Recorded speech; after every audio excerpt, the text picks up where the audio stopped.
네, 안녕하세요. 오늘 사회를 맡게 된 강원대학교 이하영입니다. 네, 바쁘신 중에도 이렇게 많이 참여해 주셔서 감사합니다. 오늘 발표 주제는 포렌식 기법을 활용한 회계 부정 조사에 의해 외관법 22조를 중심으로입니다. 발표는 신재준 성현회계법인 상무님이 해주시겠습니다. 신재준 상무님은 PwC에서 선진 포렌식 기법을 배운 국내 포렌식 1세대 회계 전문가이십니다. 이렇게 훌륭한 분이 또 이렇게 발표를 해주시게 됐는데요. 특히 이 자리는 백태영 회장님께서 직접 신재준 상무님을 섭외해 주시고 또 신재준 상무님이 흔쾌히 수락해 주셔서 마련되었습니다.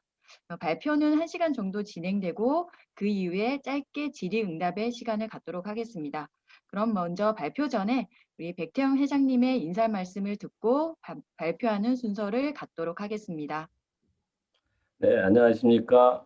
회원 여러분, 회계학회장 백태영입니다. 오늘 코로나 사태로 직접 모이진 못하지만 우리 귀한 연사님을 모시고 이 포렌식 회계에 대해서 귀한 말씀을 들을 수 있는 자리가 마련돼서 굉장히 뜻깊게 생각합니다.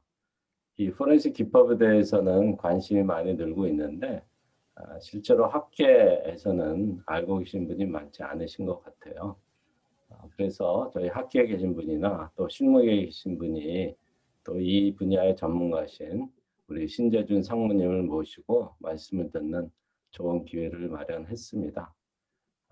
제가 우연히 어떤 기사를 보니까 우리 신재준 교수님에 대한 내용이 나와 있어서 특별히 부탁을 드려서 흔쾌히 승낙을 하셔갖고 오늘 이 자리가 마련이 됐습니다.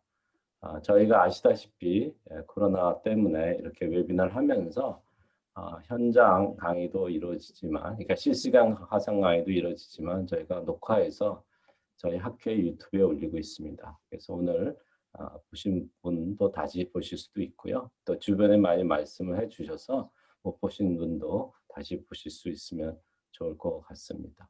우리 신상무님이 지적재산권을 저희 학교한테 뭐 주신 건 아니지만 어쨌든 저희 학교 사용을 허락해 주셨기 때문에 오늘 좋은 출발이 될 것 같고요. 또 1시간에 부족한 부분은 또 필요하시다면 또 자리를 마련할 수 있을 것 같습니다. 그리고 참고로 저희가 이 코로나 사태 때문에 동계 학회를 100% 온라인으로 전환하기로 결정했고요. 곧 다시 공지가 나올 겁니다. 그래서 저희가 사이버상에 만나지만 도리어 다양한 이런 발표, 실무적인 발표와 또 연구 또는 교육과 관련된 자리를 공유할 수 있는 그런 다양한 활동을 기획하고 있으니까 오늘 이후에도 많은 관심을 가져주시면 좋겠습니다. 오늘 신재준 상무님의 귀한 말씀을 청해 들으면서 제 인사말을 마치겠습니다. 우리 참석하신 모든 분과 또 발표하신 신상무님께 깊이 감사를 드립니다. 감사합니다. 늘 건강하십시오. 감사합니다. 제가 시작해도 될까요? 네, 그러시죠. 네. 잠시만요. 예, 안녕하십니까. 성현회계법인 포렌식 서비스 팀의 신재준입니다. 먼저 바쁘신 시간 중에도 이렇게 제가 진행하는 웨비나에 관심 가져주셔서 참가해 주셔서 감사드리고요. 또 이 자리 마련해 주신 백태영 회장님과 또 이항희 교수님께도 감사드립니다. 이 포렌식 기법을 활용한 회계부정조사의 이해라고 제목을 잡아봤는데요. 회계부정조사 부분은 시장이 그렇게 크지도 않고 관련된 전문 서적들이 많지도 않아서 이 사람들이 쉽게 이해하기 어렵습니다. 그래서 이번 기회를 통해서 좀 저변을 확대하고 회계 관련되신 분들의 이해를 증진시킬 수 있는 좋은 기회가 됐으면 좋겠습니다. 예, 그러면 진행하도록 하겠습니다.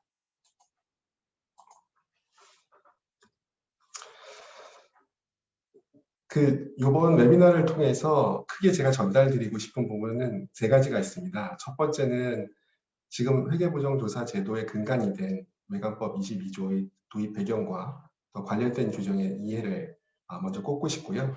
두 번째는 조사하는 사람으로서의 입장이 아닌 회사의 담당자나 아니면은 감사나 감사위원회의 멤버로서 조사보고서를 어떻게 이용해야 되는지 이 조사제도 운영의 실무에 대해서 이해하는데 좀 더 많은 시간을 할애하려고 합니다. 그리고 세 번째는 저 같은 조사인으로서 회계부정조사를 진행을 할 때 어떻게 하는지 설명을 드려서 조사를 직접 진행하지 않으시더라도 조사인이 이런 역할을 하는구나 라는 걸 이해하실 수 있게 그렇게 세 가지 포인트를 공유하도록 하겠습니다. 그래서 목차는 앞에 세 가지 포인트를 그대로 다 가지고 왔는데요. 대신 그 이번 항목으로 그 조사의 운영의 실무와 그 다음에 나오는 조사의 실무를 이야기하기 전에 조사의 일반적인 이해는 먼저 다지고 들어가는 게 좋을 것 같아서 이번 항목을 가운데 끼워 넣었습니다. 그래서 전체 목차는 4가지 챕터로 구성되어 있습니다. 제일 먼저 다룰 부분은 회계부정조사 관련 규정 부분입니다. 이 내용을 이해하시려면은 2017년 1월에 그 대주양 사태 이후에 종합대책 부분에서 그 근거를 찾을 수 있는데요. 대주양 사태가 일어나고 종합대책이 마련됐을 때 전체 회사 측면, 감사인 측면, 관계당국 측면 3가지 부분에서 강화 방안이 나왔습니다. 그 중에서 회사 측면에 제일 먼저 꼽혔던 게 이 내부감사의 감시 통제 강화였고요. 여기서 지적된 첫 번째 문제점이 내부감사가 너무 형식적으로 진행이 된다. 그리고 회계부정 감시 통제 기능이 너무 미약하다. 이런 지적이 있었습니다.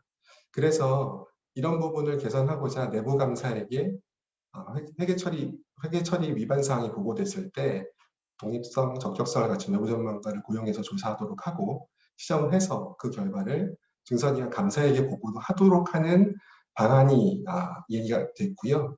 이 방안은 미국의 섹션 10A 조사 제도를 활용을 해서 벤치마크하고 있었습니다. 그리고 이렇게 해서 적절하게 회사가 조치를 취하신다고 하면 이후에 면책이나 이런 것들을 통해서 양정에서도 어느 정도 배려를 해주는 것으로 법제화를 시키고 있었습니다. 그래서 이런 개정 취지가 반영된 외관법 22조의 내용을 보겠습니다. 현행 외관법 22조는 원래 제정 당시 1980년대에는 10조의 내용이었고요.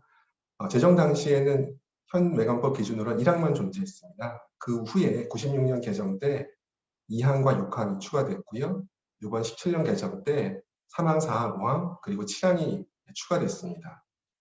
앞에서 잠깐 설명드렸는데 2항에 회사가 회계 처리에 관하여 회계 처리 기준을 위반한 사실을 발견하면 감사나 감사위원회에 통보하여야 한다.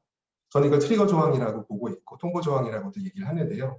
이 조항은 96년도에 이미 들어와 있었지만 사실 이 조항에 따라서 어떤 조치가 취해지지 않고 있었기 때문에 17년 개정 시에 3, 4, 5항을 추가를 했고요. 3, 4, 5항의 내용을 간단하게만 살펴보면 모두 다 감사위원회의 책임, 권한에 관한 내용입니다.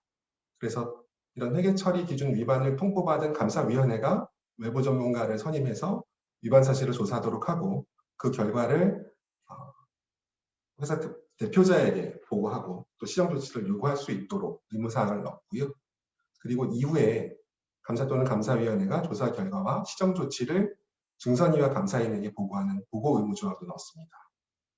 이렇게 2개의 의무 조항과 그리고 이런 조사를 진행할 때 자료나 비용을 요구할 수 있는 권한을 부여했고 또 대표이사는 이에 따르도록 의무 조항도 같이 부여가 됐습니다. 그래서 회계부정조사하고 관련된 내용은 22조의 2항부터 5항까지라고 보시면 되고 17년에 개정되면서 들어온 부분은 3, 4, 5항입니다. 이렇게 이해하시면 될 것 같습니다. 잠깐 벌칙 규정 살펴보고 추가적으로 진행을 하겠습니다. 외관법 22조의 벌칙 규정은 41조에 나와 있는 통상적인 벌칙 규정에 따르는데요.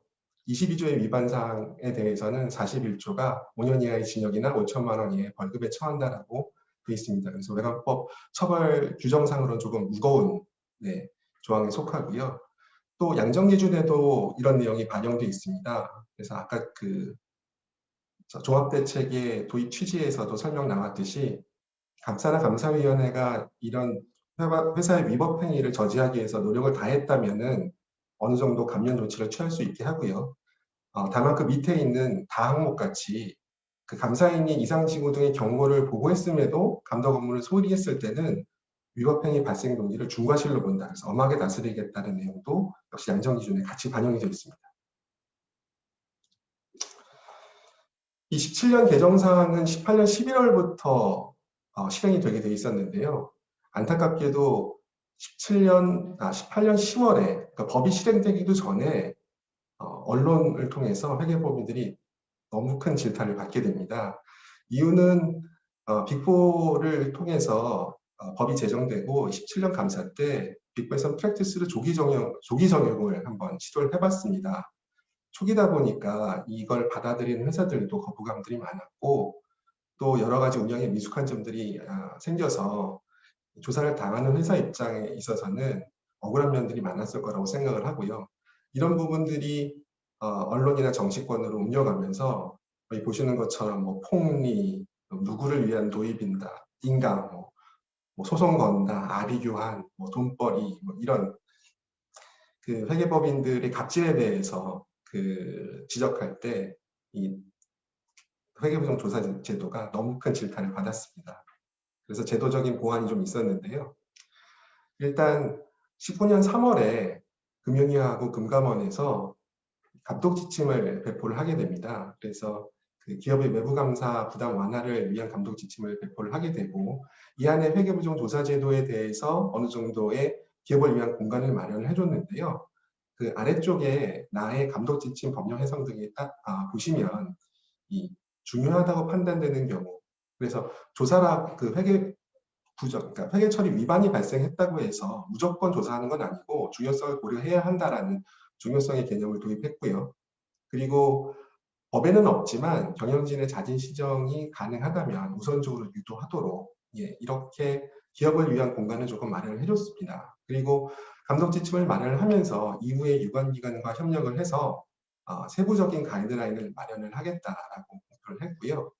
19년 중반에 오른쪽 하단에 보시면 금융위 금감원, 한국의 또 빅4의 파트너들 몇 분, 그리고 상장협, 코스닥 협회 이렇게 그 실무 TF가 꾸려져서 한 8번 정도 길게 회의를 했습니다. 그래서 19년 그 크리스마스 이브에 이 보도자료가 발표됐는데요. 이 보도자료의 내용에 나와 있는 회계부정조사 가이드라인은 그래서 그 회계부정 조사를 이용하게 될 정보 이용자 관점에서 회계부정 조사가 어떻게 이용이 되고 또 어떻게 해야 바람직하다라는 가이드를 제시를 하고 있습니다. 그래서 운영자 입장에서는 이 회계부정 조사 가이드라인을 숙지하신다고 하면 실무에 적용하시는 데는 전혀 불편이 없을 거라고 생각을 하고요. 그래서 오늘 그 진행 내용 중에 많은 부분은 이 가이드라인 쪽에 좀 할애를 했습니다. 그래서 이후에 살펴보도록 하겠습니다. 자, 그래서 이 조사의 그 제도적 배경에 대해서는 잠깐 설명을 드렸고요. 실무 적용이나 운영에 대해서 말씀드리기 전에 조사가 무엇인지 일단 먼저 간략하게 이해를 하고 그다음에 본격적으로 진행을 하도록 하겠습니다.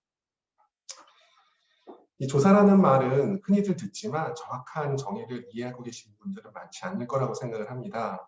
그리고 공식적인 정의가 있었던 것도 아니고요. 그래서 언제나 이런 것들을 이런 강의나 이런 것들 진행을 할 때 나름 애로점이 있었는데요. 다행스럽게도 미국에서는 AICPA 협회에서 이 포렌식 서비스에 대한 스테이트먼트 오브 스탠다드를 제정을 했고 올해 1월부터 시행을 하고 있습니다. 그래서 이 안에 내용에 보면 포렌식 서비스를 크게 두 가지로 분류를 하고 있는데 하나는 조사고 다른 하나는 디스퓨트 서포트 부분입니다. 그렇게 구분하고 있고요. 그리고 다행스럽게도 조사에 대해서 정의를 이렇게 위에 보시는 것처럼 제공을 하고 있습니다. 영어로 되어 있으니까 밑에 제가 조금 쉽게 한글로 정리를 했는데요. 그래서 조사란 아래와 같이 정리할 수 있습니다. 부정 의혹에 대해 수행하는 업무로 증거 자료 등에 대한 수집, 분석, 평가, 해석 등을 수행하여 이해관계자들이 의혹의 결론에 도달할 수 있도록 지원하는 업무다라고 설명할 수 있습니다. 감이 잘 안 오실 수 있는데 그러면 뒤쪽에 우리가 흔히 알고 있는 회계감사하고 비교하는 방식으로 다시 한번 설명을 해보겠습니다.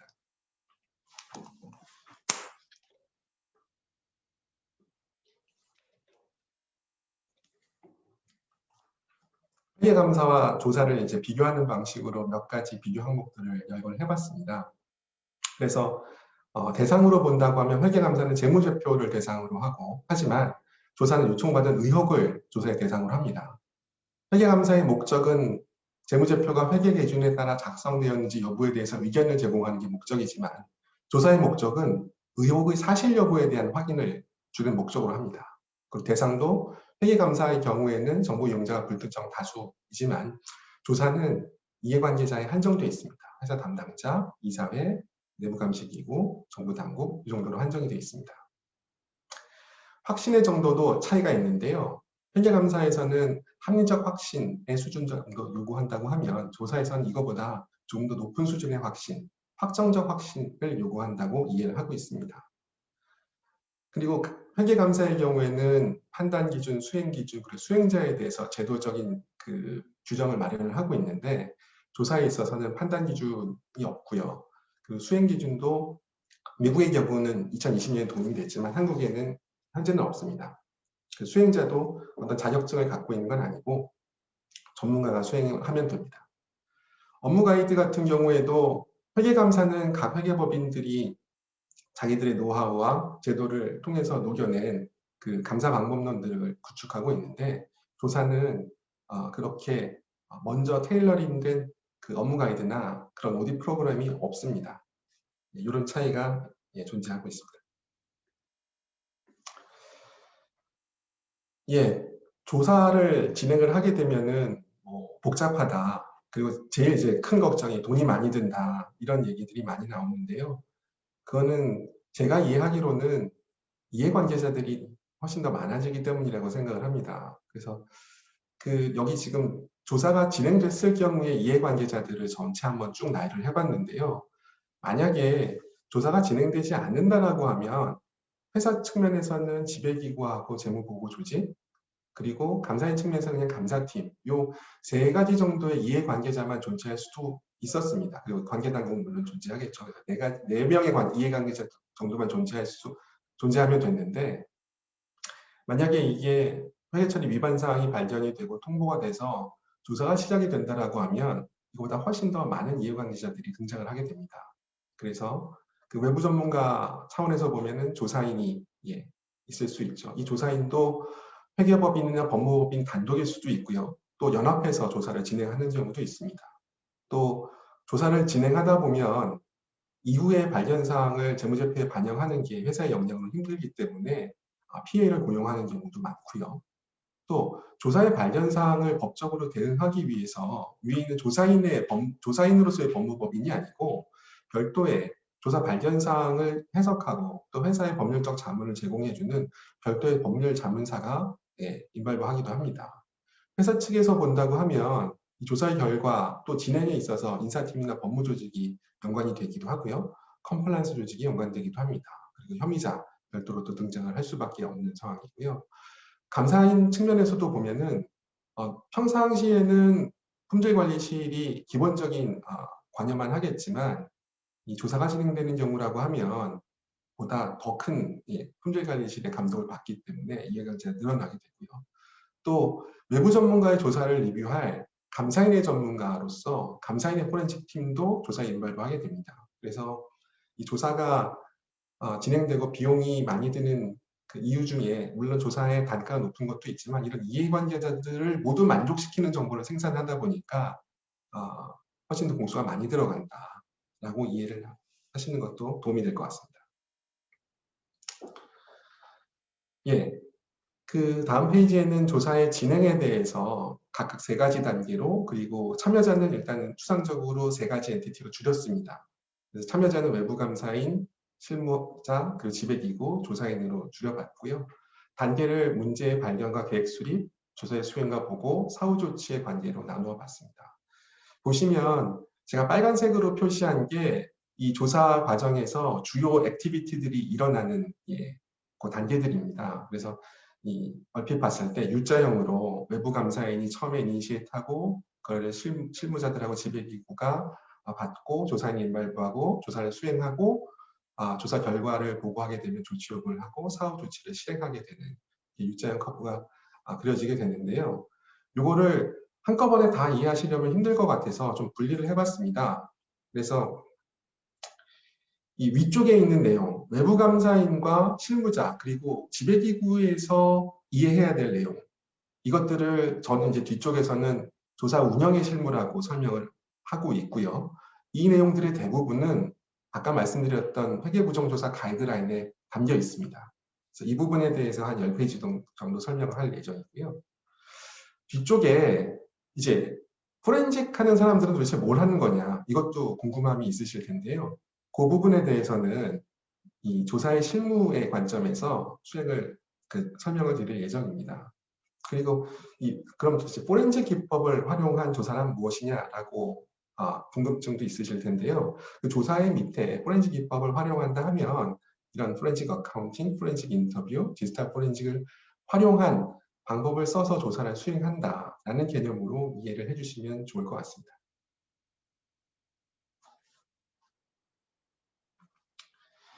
본론에 들어가기 전에 요거는 한번 공유를 하고 갔으면 좋겠습니다. 이 포렌식이라는 단어가 너무 막연하고 추상적으로 쓰이는 바람에 이 공식 문서에서도 그렇고 좀 혼돈이 돼서 쓰이는 경우가 있습니다. 그래서 포렌식 하면은 사람들이 디지털 포렌식을 제일 먼저 떠올리고 그게 다인 걸로 생각을 하시는데요. 사실 그거보다 좀 더 넓은 범위를 다룬다고 생각하시면 좋을 것 같고요. 그 전에 제가 설명드린 것 같이 포렌식에는 포렌식 어카운팅도 있고 포렌식 인터뷰도 있고 디지털 포렌식도 있다. 그래서 포렌식 하면서 그 머릿속에 떠오르는 디지털 포렌식은 포렌식의 일부다, 이렇게 이해해 주시면 좋을 것 같고요. 사전을 찾아봐도 오른쪽에 제일 이해하기 쉬운 거는 범죄과학수사, 그러니까 과학수사라고 생각을 하시면 됩니다. 수사는 이제 관계당국에서 하는 거니까 과학조사 정도로 포렌식이라는 단어를 생각을 해주시면 좋을 것 같습니다. 그리고 간혹 시장에서는 이거를 섹션 10A 조사라고 얘기를 하는데요. 섹션 10A 조사는 미국 같은 경우는 이 조사하고 관련된 규정이 증권거래법에 섹션 10A에 있기 때문에 이 조사 제도를 섹션 10A 조사라고 부르기도 합니다. 그리고 외관법에서는 앞에서 설명드렸듯이 22조에 있기 때문에 또 업계에서는 22조 조사라고 부르기도 합니다. 근데 저는 이걸 그냥 공통된 용어로, 그리고 이 포렌식의 여러 기법들까지 모두 아우를 수 있는 회계부정조사, 이렇게 부르는 것도 좋지 않을까 싶어서 뒤쪽에서 가능하면 회계부정조사라는 단어를 많이 활용을 하려고 애를 썼습니다. 네, 그래서 이제 조사 정보의 이용자의 관점에서 이 조사를 어떻게 운영하고, 혹시 내가 관여하고 있는 회사, 내가 오디트 커미티에 참여하고 있는 회사에서 조사를 진행해야 될 상황이 일어난다고 하면 어떤 일들이 벌어지고 각각의 실무적인 문제를 어떻게 해결하면 좋은지 조사의 운영의 실무에 대해서 설명을 드리려고 하고요. 말씀드렸듯이 이 내용은 대부분 회계 부정조사 가이드라인에 있기 때문에 세미나를 보시고 좀 더 내용을 확실하게 알고 싶다라고 하시는 분들은 금이나 금감원 홈페이지에 가셔서 보도자료에서 검색을 하시면 작년 12월 25일 날 나왔던 회계부정조사 가이드라인에 대한 보도자료를 참고하시면 될 것 같습니다. 자, 그래서 앞으로 한 10페이지 정도 가이드라인에 대한 내용을 다룰 건데요. 이 내용 중에서 이 내용을 설명하는 슬라이드는 이렇게 동일하게 구성을 했습니다. 제일 위에는 법조문을 나열을 했고요.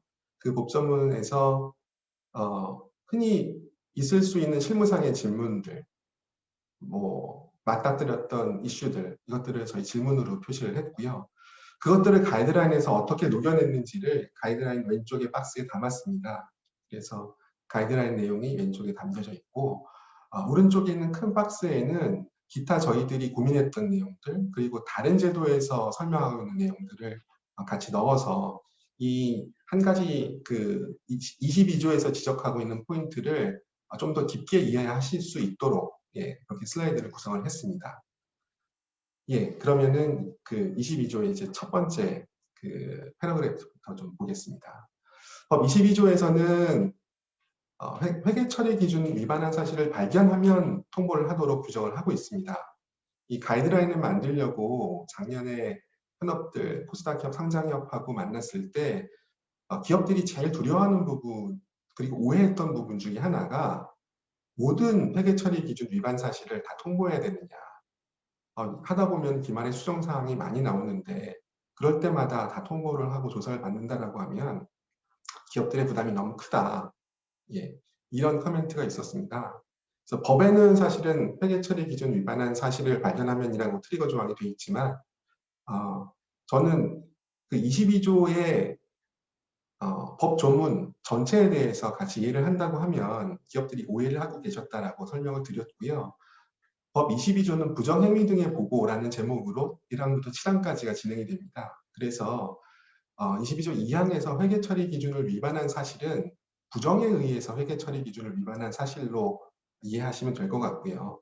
단순한 오류에 의해서 회계 처리 기준을 위반한 것은 통보의 대상이 아니다라고 설명을 드렸고 이런 내용을 가이드라인에 좀 더 구체적으로 담았습니다. 그래서 가이드라인에 보면은 감사인의 내부감사 기구에 회계부정 통보 대상 범위를 정함에 있어서 이 회계 처리 기준 위반이 회계 부정에 인한 것으로 재무제표에 미치는 영향이 중요하다고 판단되는 사항으로 좀 가이드라인을 구체화시켰습니다. 그래서 회계부정 그 가이드라인 안에 또 간략하게 회계부정의 정의에 대해서 담아놨는데요. 재무제표와 관련하여 부당하거나 불법적인 이득을 취하기 위한 고의적인 위반 등 그리고 단순한 오류는 제외한다. 이렇게 해서 기업들이 갖고 있었던 모든 회계처리 기준 위반이 아닌 부정으로 인한 회계처리 기준 위반만 통보 대상이 될 수 있도록 좀 더 명확하게 했습니다. 감사기준서 240도 부정에 대한 내용을 다루고 있는데 여기도 부정이나 오류를 구분하도록 하고 있고요. 뭐 다 아시겠지만 부정이나 오류의 가장 큰 구분자는 의도가 있는지 없는지 여부입니다. 네. 문단 그리고 240의 문단 11에 있어서도 비슷한 내용의 부정에 대한 정의가 들어가 있습니다. 그런데 이제 실무를 진행을 하다 보면 혐의자들이 끝까지 몰렸을 때 이분들이 내세울 수 있는 최후의 카드 중에 하나가 그게 의도된 게 아니었고 실수였다. 예를 들어서 공격적인 매출을 인식을 한 혐의를 저희가 조사를 하다 보니까 분명히 의도를 가지고 하신 것 같은데 이건 내가 영업을 열심히 하다가 보니까 어쩔 수 없이 생겼던 실수일 뿐이다 라고 항변을 하십니다. 그래서 어떤 경우는 이런 상황이면 회계 처리 기준이 위반이 되는 게 부정인지 오류인지 불명확한데 그러면은 통보를 못하는 거 아니냐 이렇게 말씀하신 분도 있는데요.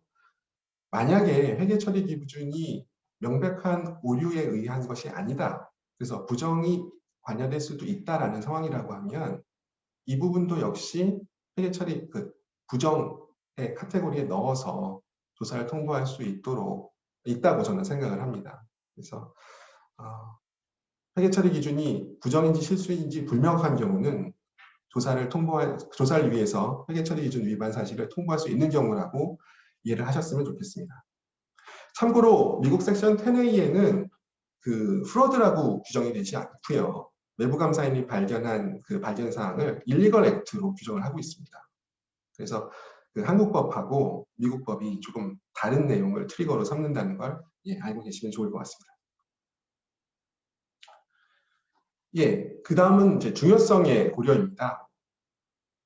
이 앞에서 통보의 대상이 재무제표에 미치는 영향이 중요하다고 판단되는 사항입니다라고 가이드라인에 넣어놨는데 이걸 가이드라인에 굳이 넣은 이유가 이거를 이제 22조를 그냥 고지고대로 해석하니까 중요성이 관여될 여지가 없다라고 해석하시는 분들이 있어서 모든 부정에 의한 회계 처리 위반 사실을 발견하면 다 감사 또는 감사위원회에 통보해야 된다라고 해석을 하시는 분들이 있어서 22조에서 조사 대상으로 보는 부정은 중요성을 고려한다라고 얘기를 하고 싶었고요. 그래서 가이드라인에 녹여냈습니다. 그래서 이런 중요성은 단순한 금액적 중요성뿐만 아니고 성격, 그러니까 질적 중요성도 같이 본다고 생각하시면 될 것 같습니다. 22조에서는 이렇게 규정을 하고 있지만 저희 감사기준서에 있는 내용은 조금 다르기 때문에 이 부분도 같이 고려를 하실 필요는 있다고 생각을 합니다. 그래서 역시 부정에 관한 감사기준 240의 41번 문단에는 부정이 의심되거나 부정을 식별하였거나 의심하는 경우에 대해서 지배기구와 커뮤니케이션 하게 돼 있는데요. 약간 질적 중요성에 치우쳐서 돼 있습니다. 그래서 경영진, 그리고 내부 통제 유의적 역할을 하는 종업원, 그리고 재무제표에 중요한 왜곡 표시를 초래하는 경우에 지배기구에 커뮤니케이션 하도록 돼 있습니다. 그래서 여기서는 약간의 중요성의 고려가 있다라고 생각을 하고 있고요. 그 240번 문단은 지배기구가 아닌 경영진에 대한 커뮤니케이션인데요. 여기서는 경영진에 대해서는 사소한 사항이라도 부정이 존재하거나 존재할 수 있는 증거를 입수한 경우에는 경영진에게 알리도록 규정을 하고 있습니다. 그래서 지배기구와 커뮤니케이션할 부정과 그 다음에 경영진과 커뮤니케이션할 부정이 저희 감사 기준에서는 달리 표현되어 있다는 것도 알고 계시면 좋을 것 같고요. 미국의 그 회계부정조사 섹션 10A에서는 이 부분도 조금 한국하고는 달리 되어 있습니다. 이 통보의 대상을 매니지먼트라고 하는 건 뒤쪽에서 설명을 드릴 텐데 여기서는 clearly inconsequential 하지 않으면 통보를 하도록 되어 있어서 정말 사소하다는 결론을 감사인이 내릴 수 있으면 통보 안 해도 되지만 그렇지 않다면 통보하도록 해서 거의 대부분의 부정들이 정말 사소하지 않다면 부정들이 감사인에게 통보되도록, 그러니까 저희 감사기준서하고 오히려 약간 비슷하게 미국 법은 규정되어 있습니다. 그 다음은 이 법 22조 2항에 회계 처리 기준을 위반한 사실 그리고 발견이라는 거에 대해서 로펌들에서 의견서를 몇 번 제출한 적이 있는데요. 이게 실무적으로 조사가 진행하기에 좀 어려움을 주고 있어서 가이드라인에서 이 부분을 좀 명확하게 했습니다. 그 질문에 보면은 이게 22조가 위반한 사실을 발견하면이라고 되어 있으니까 사실인지 아닌지 확인할 수 없다면 통보의 대상이 아니다.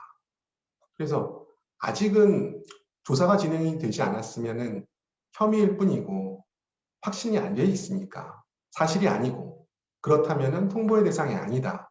그래서 조사를 안 해도 된다. 라는 모 법무법인의 의견서를 받은 적이 있는데요. 그래서 이 부분도 좀 명확하게 해야 될 필요가 있었습니다. 왜냐하면 조사는 조사하기 전까지는 그 사실이라고 표현하지 않고요. 어떤 혐의, 의혹 이렇게 표현을 합니다. 그래서 의혹을 사실로 확인하기 위한 절차가 조사이기 때문에 위에 22조 2항에 적혀 있는 이 사실은 사실로 해석하면 안 되고 사실은 의혹이라고 해석하는 게 맞을 것 같습니다. 그래서 이 법에서는 그래서 사실이라고 표현하고 있지만 감사기준서나 미국 법을 보면은 항상 부정에 대해서 쓸 때 그 식별한 확실한 그 상황과 그리고 의심되는 상황을 같이 패러렐하게 나열을 합니다. 그래서 이 부분도 가이드라인에서는 회계 감사 과정에서 확인한 회계 부정뿐만 아니라 회계 부정에 의한 것일 수 있다는 합리적 의심이 제기되는 상황도 포함합니다라고 해서 사실을 좀 더 넓은 범위에서 해석할 수 있도록 가이드라인을 갖춰놨습니다. 미국 법도 이와 비슷한데요.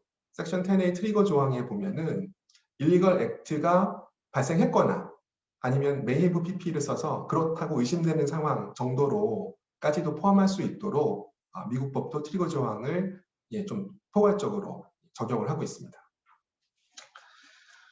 그리고 또 법무법인에서 조사를 받아야 되지 않는 이유로 발견이라는 단어의 트집을 잡은 적이 있었는데요.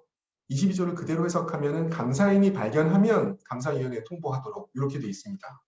그래서 최초의 부정의 식별, 부정을 발견한 게 감사인이 아니고 회사였다. 아니면 언론기관이었다라고 하면 이 부정들은 통보의 대상이 아니다라는 또 그 법무법의 의견서가 있던 적이 있었습니다. 그래서 이 부분도 안타까웠던 건 뭐냐면 미국에서 이 부정조사인 협회가 2년마다 리포트 투 네이션스라는 부정조사에 관련된 통계 자료를 발표를 하는데요. 전체 발견된 부정 중에서 감사인이 직접 발견한 부정은 4%에 지나지 않습니다.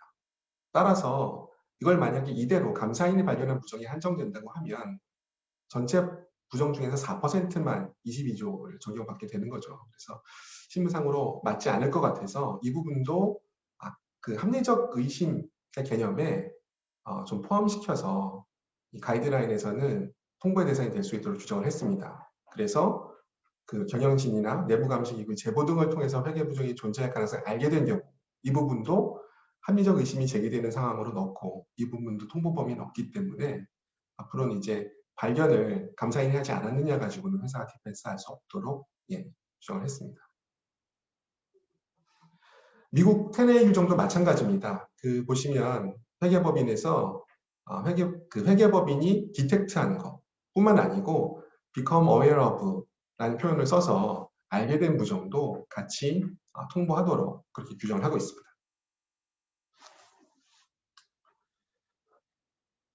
네, 그 다음은 회사의 자진시정과 관련된 부분인데요. 이 부분은 아까 말씀드렸듯이 법 22조 3항에 보면 이 부분은 바로 외부 전문가를 선임하도록 규정되어 있지만 미국의 제도를 약간 벤치마킹해서 외부 전문가를 고용하기 전에 내부적으로 해결할 수 있는지를 우선적으로 검토하도록 이렇게 감독 지침과 가이드라인에서 룸을 만들어 드렸습니다.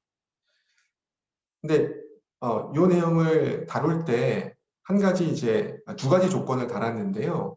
하나는 저희가 제일 걱정했던 사항은 회사의 외부 조사를 막기 위해서 그때서야 내부적으로 뭔가 조직을 갖추고 내부 조직으로 하여금 조사하게 되는 그런 상황은 막아야겠다라고 해서 왼쪽에 보시면 이 내부감시기구는 회사가 회계부정조사 관련 정책 절차를 수립하여 운영하고 있으면 이건 내부회계관리제도로 보면은 그런 제도도 만들어 놓고 과거에 이런 것들 제도가 실질적으로 운영이 되고 있다면 하는 전제 조건을 달았습니다. 그리고 이 조사와 관련된 경험과 지식을 가진 리소스를 내부에서 가지고 계시면 절차를 내부적인 조사를 먼저 진행할 수 있도록 자진시정 기회를 드렸습니다. 이 미국 제도는 이 가운데 있는 부분을 좀 참고하시는 게 좋을 것 같은데요. 미국의 섹션 10A 제도 같은 경우는 외부 조사를 반드시 언급하고 있지 않습니다. 그리고 직접적으로 지배기구에 리포트하는 게 아니고 리포트의 대상은 매니지먼트로 하고 있고요. 오디트 커미티에는 인지하고 있는지 여부를 확인하도록 하고 있습니다. 이후에는 외부 감사에는 적절한 조치가 취해졌는지 확인하도록 하고 있기 때문에 조사를 어떻게 해야 된다는 내용은 섹션 10A에서는 언급이 없습니다. 그래서 미국의 경우는 회사 내부에서 다루는 사안이 객관적으로 그 사안을 다룰 수 있는 리소스가 존재한다라고 하면 자체 조사를 하는 경우도 존재합니다. 이렇게 제도적으로 장치를 마련해 뒀지만 좀 질적으로 중요한 케이스는 자진 시정이 어렵지 않을까라고 해서 기업의 현실을 고려하지만 조사의 인테그리티를 훼손하지 않는 안전장치를 만들어 놨는데요. 아무리 앞에서 말씀드렸던 이런 자진 시정의 역량과 제도를 운영하고 있다고 하더라도 이 페이지에 21페이지에 나와 있는 한 6가지 예시에 해당하는 대부분 다 질적으로 중요한 케이스들입니다. 경영진이 인발됐거나 회계나 재무 담당자, 자금 담당자가 인발한 경우, 어떤 특정 타겟을 맞추기 위한 경우, 무자본 M&A, 그다음에 저 밑에 보시면은 문서를 위조하거나 훼손해서 외부 감사의 진행을 방해하는 행위, 이런 경우가 있으면 아무리 앞쪽에 있었던 회사가 그런 제도를 갖추고 운영하고 있다고 하더라도 외부 조사를 반드시 받도록 이렇게 조사의 인테그리티를 확보를 했습니다. 자, 여전히 22조 3항인데요. 법은 외부 전문가를 하라라고 규정을 하고 있는데 그 외부 전문가가 누구인지에 대해서는 언급이 없었습니다. 이거에 대해서 힌트는 종합대책에 나와 있었는데요. 이후에는 그런데 이 외부 전문가에 대해서 별도의 언급은 없었습니다. 그래서 종합대책이 나올 때 외부 전문가는 법무법인하고 회계법인 등이라고 표현되어 있었습니다. 외부 전문가를 회계감사 관점에서 본다고 하면 경영진의 전문가로 봐야 되고요. 그렇다고 하면 외부 전문가가 갖춰야 될 것은 적격성과 객관성입니다.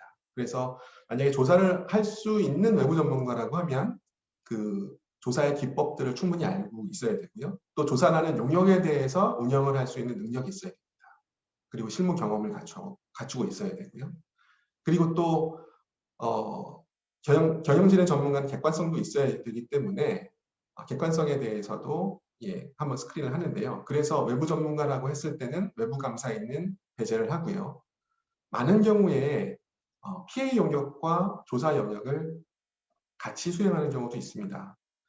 근데 이 부분은 한국 내에서 이렇게 PA하고 조사 업무가 같이 수행이 되다 보니까 어떤 문제가 있었냐면 한 펌에서 PA 담당자하고 조사 담당자가 같이 와서 이제 발표를 하는데 이게 조사의 내용인지 PA의 내용인지 좀 헷갈리는 경우가 발생을 했고 이걸 동시에 수행한다고 하면 간섭 효과가 있을 수도 있겠다. PA가 그 작성한 내용을 같은 법인에 있는 조사인이 조사를 하게 되는 경우가 있을 수 있겠다라고 생각을 해서 그 빅4에 있는 포렌식 담당자들끼리 요거는 이렇게 해결을 했으면 좋겠다라고 협의한 부분이 있습니다. 그래서 같은 법인에서 조사와 PA를 수임할 수는 있지만 PA의 업무 시기는 조사의 결론이 어느 정도 확정된 이후로 하자라고 해서 만약에 PA가 들어가서 먼저 작업을 했다고 하면 조사인의 업무하고는 객관성의 챌린지를 받을 수 있는 걸로 하고요.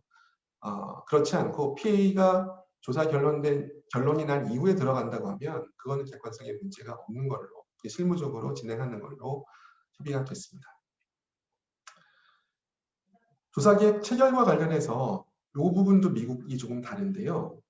한국은 조사 외부 전문가가 회계법인 단독으로 고용되는 경우가 많고 또 조사도 회계법인이 수임하는 경우가 훨씬 많습니다. 근데 미국 같은 경우는 조사는 거의 대부분의 조사에서 법무법인이 주도를 하고요.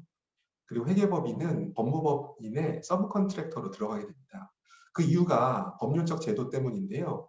영화 같은 데 보셔서 아시겠지만 클라이언트 어터니 프리빌리지라는 내용, 그 의뢰인과 그 법률 전문가와의 법률 의견을 받기 위한 커뮤니케이션 내용은 법적으로 정무기관에 제출 요구를 받거나 아니면 압수수색이 들어왔을 때 보호받을 수 있도록 하는 미국 법 하에 제도가 있습니다.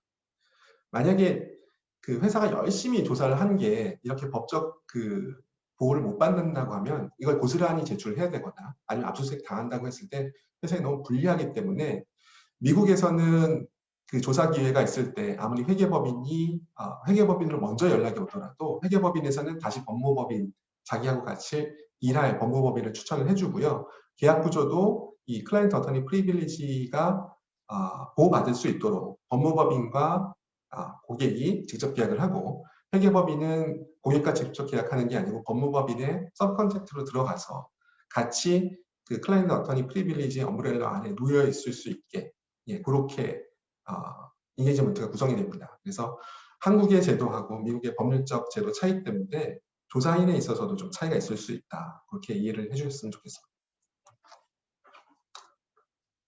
네, 그 조사의 범위와 보수에 대해서는 간략하게 좀 지나가겠습니다. 그 조사의 범위가 합리적인지에 대해서 어느 만큼이 합리적이냐는 사실 명확하게 선을 긋기는 힘든데요. 쉽게 생각을 하면은 조사의 목적을 달성하기 위해 충분해야 됩니다. 그럼 조사의 목적이 무엇인지를 알려면 제일 중요한 거는 감사인이 통보한 혐의의 내용이 무엇인지가 제일 중요하다고 생각을 하는데요. 많은 경우에 감사인들이 이런 혐의의 구체적인 그 제시 없이 막연하게 조사를 해달라, 통보한다 이렇게 나오는 경우가 많습니다. 그래서 혐의가 구체적으로 정확하게 그러니까 조사의 범위가 구체적이려면은 이런 혐의의 내용이 구체적이어야 되고요. 그래서 그 조사 초기에 혹시 그 무슨 감사인으로부터 통보를 받았다라는 내용을 들으시면 감사인이 지적한 혐의의 내용이 무엇인지 정확하게 파악하는 게 중요하다고 생각을 합니다. 저는 그 이전에 그 3일에 있을 때는 그 3일 워낙 오디 클라이언트가 많다 보니까 이런 조사와 관련돼서 저하고 상의하는 감사 파트너들이 많았는데요. 통보를 하시려고 하면 핵심적인 의혹사항을 그 yes, no로 답할 수 있게 질문사항을 만들어서 전달하셔라. 그래야 조사보고서도 그거에 따라서 정확하게 나올 수 있다라고 말씀을 드렸습니다. 조사 보수 관련해서는 말씀드리고 싶은 게 이 조사인은 의혹이 사실인지 여부를 확인하기 위해서 최선의 절차를 수행하는 게 임무입니다. 근데 그 절차가 가변적이라서 계획했던 대로 진행된 경우는 거의 없습니다. 따라서 사전적으로 공수를 예측하는 것은 어렵기 때문에 조사는 확정보수로 계약하는 경우는 힘듭니다. 그래서 계약서상으로는 확정 단가와 예상 시간을 기입을 하고요. 단 예상 시간과 실제 조사가 큰 차이가 있을 걸로 예상될 때는 그때마다 고객과 커뮤니케이션 하면서 그 나중에 있을 피로 인한 다툼을 최소화합니다. 그 뒤쪽은 소통에 관한 내용, 보고에 관한 내용인데요. 감사인 관점에서 그러면은 이제 통보를 했으니까 조사 결과를 기다리기만 하면 되는가? 이 가이드라인에도 감사인에 대해서 좀 더 액티브하게 행동하는 걸 요구를 하고 있고요. 그래서 조사가 잘 이루어지기를 바란다면 감사인들이 조사 초기부터 인발부를 해서 조사의 계획 그리고 조사의 진행에 대해서도 항시 모니터하는 게 중요하다고 생각을 합니다. 그래서 계획 단계라고 하면 처음부터 적격하고 객관적인 조사 주체에서 진행되는지, 조사가 다 끝난 다음에 조사 보고서를 받았는데 그제서야 적격성과 객관성을 확인하면서 이게 컨플릭이 있었다라고 발견이 되면 그 조사를 다시 해야 될 수도 있습니다. 조사 전체 인테그리티를 떨어뜨릴 수도 있기 때문에 감사인은 조사인이 고용이 됐다라고 하면 조사인과의 미팅을 회사를 통해서 요청하는 게 좋을 것 같고요. 위쪽에 써놨듯이 이 조사인이 고용됐다고 하면 계약 직후에 만나는 것보다는 조사인이 어느 정도 회사에 대해서 이해를 하고 조사 계획이 어느 정도 확정이 됐을 때 미팅을 한번 요청을 하는 게 좋을 것 같습니다. 조사인도 이런 내용을 알고 있기 때문에 실질적으로 조사의 계약, 조사를 하기로 들어온 조사인들은 한 일주일에 열흘 정도 지나고 나면 감사인과의 미팅을 요청해서 감사인들의 피드백을 받아보기도 합니다. 네. 이 조사인이 그 경영진의 전문가다 보니까, 그리고 워낙 특수한 영역이기 때문에 감사인 쪽에서도 감사인의 전문가를 추가적으로 고용을 하는데요. 아까 앞에서 여러 이해관계자들 중에서 감사인의 펌에 있는 포렌식 전문가도 역시 참여를 하게 됩니다. 그래서 이들이 조사인의 조사를 검토를 하게 되는데 이 부분을 섀도우 인베스티게이션, 섀도우 포렌식이라고 부르기도 하고요. 이렇게 해서 그 감사인의 전문가로서 조사인의 조사를 리뷰를 하고 내부적으로 보고를 합니다. 그래서 이들이 이제 챙기는 내용들은 밑에 나와 있듯이 감사기준서 500에 나와 있는 생성된 정보의 신뢰성, 그다음에 적격성, 역량, 객관성, 그리고 수행하는 업무의 이해, 그다음에 수행하는 업무의 적합성을 평가합니다. 네, 그 조사 보고서를 어떻게 활용할 건지 이거에 대해서도 고민이 많으실 텐데 다른 관점에서 보면 조사 보고서에서 뭘 기대해야 되느냐. 이 가이드라인에서는 조사 보고서하고 시정 조치에 5개의 항목들이 있어야 된다고 예시를 했는데요. 찬찬히 뜯어보면은 위에 있는 3개는 조사의 결과로서 기대해야 될 사항이고요. 밑에 있는 2개는 회사의 시정 조치로 기대해야 될 사항입니다. 그래서 조사 보고서라고 하면 위에 있는 3가지 내용은 갖추어져 있어야 된다고 생각을 합니다. 그래서 첫 번째는 회계부정이 재무제표에 미치는 영향, 이런 것들을 제시를 해야 되고요. 이렇게 제시된 영향은 피해를 거쳐서 재무제표 수정의 근거로 활용이 됩니다. 그리고 임원, 경영진, 직원이 연루된 회계부정인지 아닌지 여부, 그래서 이걸 거쳐서 아래쪽에 나와 있는 인사조치의 근거로 활용하실 수 있고요. 그리고 어떤 내부 통제 절차가 취약했기 때문에 이런 부정이 발생했는지에 대한 의견도 포함되어 있으면 좋습니다. 그래서 이런 것들은 아래쪽에 나와 있는 재발 방지를 위한 내부 통제 수정에 활용이 됩니다. 네, 이제 거의 마지막인데 감사인과 증선이 보고 내용입니다. 그래서 그 앞쪽에 나와 있는 내용하고 관련돼서 비슷한 컨텐츠가 이 감사인이 조사 결과와 시정 조치에 의해서 시정 조치를 포함해서 기대해야 할 컨텐츠로 가이드라인에 나와 있습니다. 그래서 4가지 정도 나와 있고요. 추가적으로 고민해야 될 부분이, 감사인이라고 하면 경영진이 연루된 부정의 보고서, 부정과 관련된 결과가 나왔다라고 하면 기말감사 때 경영자 확인서를 받을 수 있는지, 경영자 이외에 보강해 줄 수 있는 누군가가 있는지, 아니면 경영진의 교체를 요구해야 되는지, 이런 부분도 같이 고려를 해보셔야 됩니다. 그리고 그 증선이 보고 때문에 많이들 질문을 하시는데요. 실무적으로 보면은 감사인에게 조사 결과와 시정 조치를 제출하는 게 먼저고요. 특히 조사 결과는 그렇습니다. 그래서 3월이 지나고 리포팅 파일링 끝나고 나면 그 다음에 이제 증선위에 보고를 하게 되는데요. 증선위에 보고를 할 때도 약간의 이제 실무적인 문제점은 발생할 수가 있는데 회사의 개선 사항 중에는 단기적으로 개선할 수 있고 그 결과를 확인할 수 있는 내용도 있지만 장기적으로 개선이 필요한 부분도 있습니다. 그래서 개선 조치는 모두 다 한 것들만 들어가는 게 아니고 앞으로 할 내용도 같이 포함해서 실무적으로는 증선위와 감사인에게 제공을 하고 있습니다. 그래서 꼭 3월 말까지 모든 개선 조치를 다 진행을 마치고 확인을 하고 감사인과 증선위에게 보고하는 건 아니라는 점도 같이 알아두시면 좋을 것 같습니다.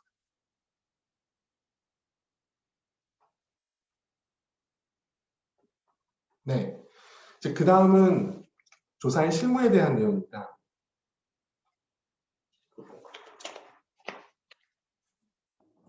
이 조사의 실무에 대해서 조사가 뭔지, 어떻게 하는지 이 글로 쓰면은 되게 복잡할 것 같고요. 그래서 그 이전부터 조사를 쉽게 이해하려면 어떻게 해야 될까 해서 도식화를 한번 해봤었는데 이 앞에 보이는 그림이 좀 복잡해 보이긴 하지만 그래도 조사를 이해하는데 가장 쉬운 그림이라고 생각을 해서 이번 교재에도 넣었습니다.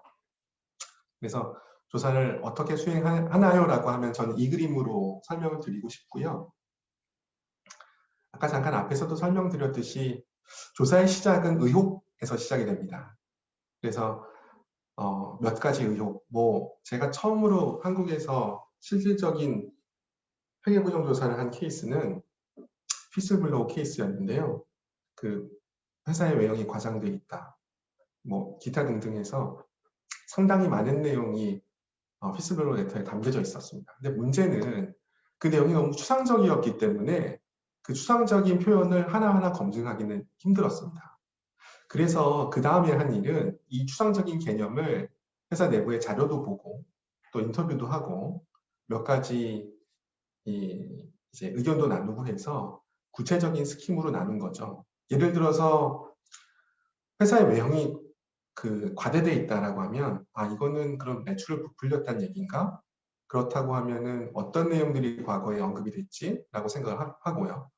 그래서 알아보니까 예를 들어서 자회사에 밀어내기를 했다. 그러면 자회사가 주문하지 않았던 제품이 혹시 선적이 돼서 수출을 하고 그게 매출로 인식이 됐는지 이 하나의 스킴이 될 수 있죠. 좀 구체적으로.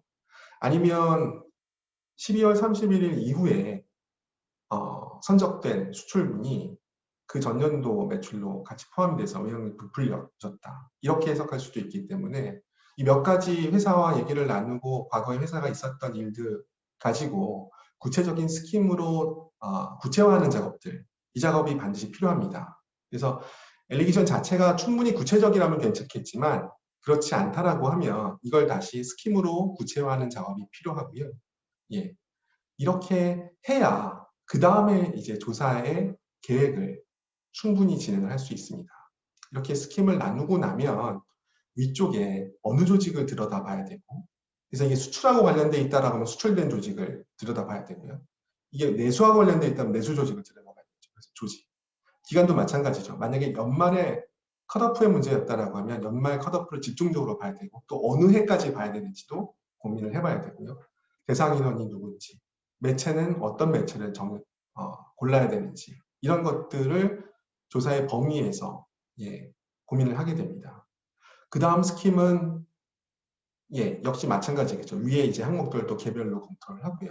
이렇게 돼서 조사의 범위가 결정되고 나면 앞에서 잠깐 설명드렸듯이 조사의 이제 실행 직전에 앞에서 설명드렸던 포렌식 기법 이 세 가지 회계자료 분석, 인터뷰, 디지털 포렌식을 어떻게 섞어서 어떤 거에 더 비중을 많이 둘 것인지 고민도 하고 또 회계자료 분석은 자회사로 밀어내는 부분을 어떻게 검증할 건지 인터뷰는 누굴 해야 되는지 디지털 포렌식은 어떤 키워드를 넣어야 되는지 연말에 컷오프 이슈라고 하면 회계자료에서는 어떤 것과 어떤 걸 비교할 것인지 여기도 또 누구와 인터뷰할 것인지 어떻게 디지털 포렌식 키워드를 세팅할 것인지 이렇게 이 조사 그 포렌식 기법의 각각의 그 필라에 대해서 필요한 절차들을 기획을 하게 됩니다. 그렇게 해서 각각의 테스트의 결론이 나오면 이 각 스킴들이 이제 사실인지 아닌지 여부를 확인할 수가 있고요. 그렇게 해서 관련자들 부정의 여부, 회계에 미친 영향들을 집계를 해서 다시 그 엘리게이션이 사실인지 아닌지 결론을 도출하게 됩니다. 그래서 그게 다 끝나고 나면 각각의 엘리게이션별로 회사의 외형은 과대 계상되어 있었던 게 맞다. 그리고 그 외형은 12월 31일 이후에 출하된 부분에 대해서 의도적으로 당겨서 매출을 인식한 부분이 있기 때문에 부정의 의도가 있었다고 본다. 12월 31일 이후에 상당량의 물동이 그 전년도 회계의 매출로 인식됐기 때문에 매출이 과대 계상되었다. 내부 통제의 취약점은 그런 창고 물류의 움직임을 회계가 정확하게 반영하지 못했다. 또 누구가 주도했다. 이런 결론들을 조사 보고서에서 도출을 하게 됩니다.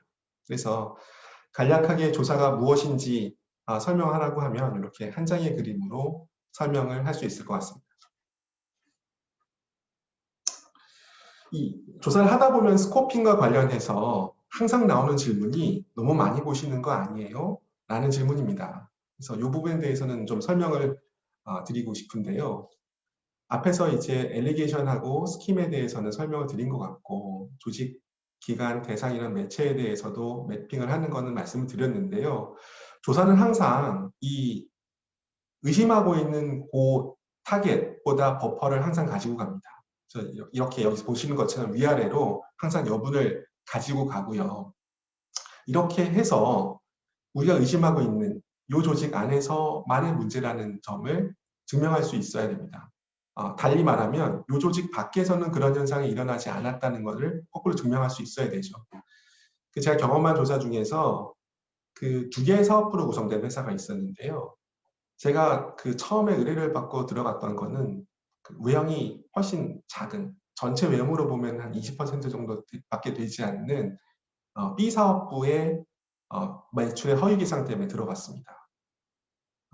그런데 이 B 사업부에만 이런 일이 있었다라는 걸 확증을 시키기 위해서는 A 사업부도 어쩔 수 없이 그 조사의 검증 영역으로 어느 정도 포함을 시켰고요. 불행하게도 B 사업부에서 있었던 일이 동일하게는 없었지만 거기서는 또 A 사업부에서는 다른 방식으로 매출을 과대 계상한 부분이 발견이 돼서 결국은 A 사업부, B 사업부 모두 다 조사의 범위, 그러니까 A 사업부까지도 조사가 확대된 경우가 있었는데요. 그렇기 때문에 항상 염두에 둬야 될 거는 어떻게 룸을 확보할 것인가는 충분히 사전에 계획이 돼야 되고 이 부분에 대해서는 이제 회사를 잘 설득시켜서 충분한 여유 공간을 확보하시는 게 나중에 감사인과의 커뮤니케이션에 상당히 도움이 될 수 있습니다. 또 한 가지 얘기 드리고 싶은 건 각 스킨별로 조사 대상을 룸을 갖고 가는 건 맞는데요. 한국에서는 안타깝게 이 엘리게이션 자체에 대해서도 룸을 요구하시는 감사인들이 종종 있으세요. 예를 들자면 매출 그 과대 계상, 매출 관련된 의혹을 하러 갔는데 그러면은 재무제표에 다른 부정이 있으면 어떡하죠? 그것도 봐주셔야 되는 거 아니에요? 라고 말씀하시는 경우도 있는데 그 부정조사는 막연한 두려움 때문에 수행을 하는 게 아닙니다. 그래서 자금 쪽에 관련된 문제가 있다는 함정 의심을 할 수 있다고 하면 조사의 범위를 확대시켜야겠지만 그렇지 않다라고 하면 조사의 범위는 그 내부에 한정되는 게 맞다라고 생각을 하고요. 그래서 가능하면 그런 경우는 정중히 거절을 합니다.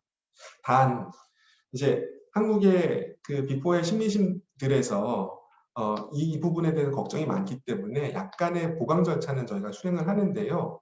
그렇게 보강을 수행하는 대표적인 사례가 디지털 포렌식에서 키워드입니다. 그래서 키워드는 혐의하고 관련된 그 문서들만 추출할 수 있도록 조정해주는 파라미터인데 여기에다가 키워드를 넣을 때 혐의하고 관련된 키워드에 추가해서 일반 부정하고 관련된 만약에 이 회사에 부정이 있었다라고 하면 이 정도의 키워드는 쓰지 않았을까라고 생각을 해서 일반 부정과 관련된 키워드를 넣어서 추가해서 저희가 부정조사 수행을 하고 있고요. 만약에 자금 쪽이 그래도 좀 수상하다라고 하면은 그 자료 분석에서 캐시프로프를 수행을 한다든가 이런 방식으로 약간 그 한국에서 그 회계법인들의 심의실의 니즈도 약간 좀 복합을 해서 스코핑을 하고 있는 거는 사실입니다. 그럼 이제 뒤에 다룰 큰 세 가지는 이제 포렌식 전문가들이 수행하는 영역인데요. 회계자료 분석, 인터뷰, 그리고 디지털 포렌식이 있습니다. 여기 대해서 살펴보면 여기는 구성을 이렇게 했습니다. 그 왼쪽에는 그 자료의 특성이고 오른쪽에는 수행할 때에 유의해야 될 점을 적어봤습니다. 그래서 회계자료로 보면은 항상 이제 이런 거 나오면은 뭐 회계사면 그냥 다 할 수 있는 거 아니냐. 회계사면 할 수 있는 거 맞습니다. 회계자료 분석은 회계사가 아마 제일 잘할 거라고 생각을 합니다. 다만 몇 가지 특성들을 잘 유의해서 수행을 하셔야 되고요. 그 내용을 좀 공유 드리겠습니다.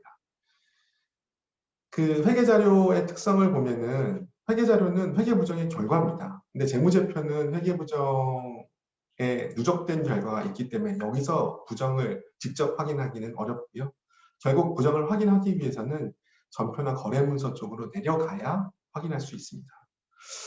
그런데 문제는 회계부정의 결과만 나와 있지 이 의도나 왜 이런 것들이 발생했는지는 회계자료에 나와 있는 경우는 거의 없습니다. 그래서 포렌식 기법의 다른 영역인 인터뷰나 디지털 포렌식이 반드시 필요합니다. 그리고 이 회계 부정에 있어서 회계의 갭의 특수한 조항을 해석함으로써 달리 해석함으로써 만들어낸 회계 부정은 사실 많지 않고요. 대부분의 것들이 사실 확인의 문제입니다. 그래서 다루는 방법은 회계 문서와 외부 증빙, 그리고 외부 증빙이라고 해서 다 믿을 수 있는 건 아니죠. 왜곡된 외부 증빙이 존재한다면 이 왜곡된 외부 증빙과 왜곡되지 않은 외부 증빙을 어떻게 비교할 것인가, 여기에 중점을 둬서 업무를 수행을 할 수 있습니다. 그래서 아까 말씀드렸듯이 분석 자체는 감사하고 유사한데요. 단 한 가지 유의하셔야 될 점은 샘플링에 대한 리스크의 태도는 좀 다릅니다. 원칙적으로 감사는 샘플링을 합리적으로 수행할 수 있도록 허용하고 있지만 회계부정조사는 샘플링에 대해서는 만약 할 수도 있으나 오로지 다 조사인의 책임입니다. 그렇기 때문에 샘플링의 기법을 활용하실 때는 조사에서 샘플링 기법을 활용하실 때는 유의해서 사용을 하셔야 되고요.